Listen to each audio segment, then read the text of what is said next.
ഇന്ത്യക്കാരൻ ശുഭാംശു ശുക്ലയുടെ യാത്ര ഇനിയും വൈകും. ആക്സിയം 4 ദൗത്യത്തിന്റെ വിക്ഷേപണം വീണ്ടും മാറ്റി. വിക്ഷേപണം മാറ്റിയത് റോക്കറ്റിന്റെ സാങ്കേതിക തകരാറിനെ തുടർന്ന്. പുതിയ തീയതി ഉടൻ പ്രഖ്യാപിക്കും.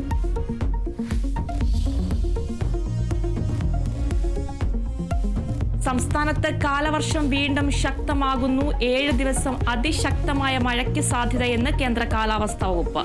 9 ജില്ലകളിൽ ഇന്ന് യെല്ലോ അലർട്ട്. കല്ലാർകുട്ടി, പാംപ്ല അണക്കെട്ടുകൾ തുറന്നു.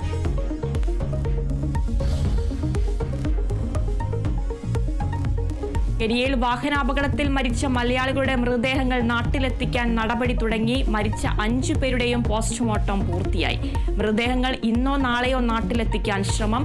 അപകടത്തിൽ പരിക്കേറ്റ ഒരു മലയാളിയുടെ നില ഗുരുതരം.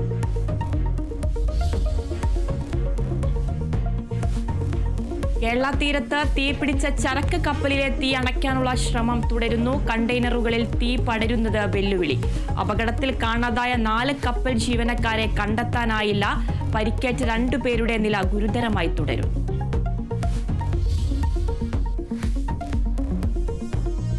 നിലമ്പൂരിൽ തെരഞ്ഞെടുപ്പ് പ്രചാരണം ശക്തമാക്കി സ്ഥാനാർത്ഥികൾ. 2ാം ഘട്ട പ്രചാരണത്തിലേക്ക് കടന്ന് UDF-ഉം LDF-ഉം. പ്രചാരണം തുടർന്ന് NDA-യും PV അൻവർ.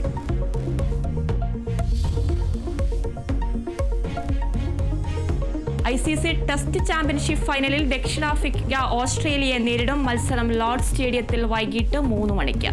കിരീടം നിലനിർത്താൻ ഓസ്ട്രേലിയ. ആദ്യ കിരീടം ലക്ഷ്യമിട്ട് ദക്ഷിണാഫ്രിക്ക.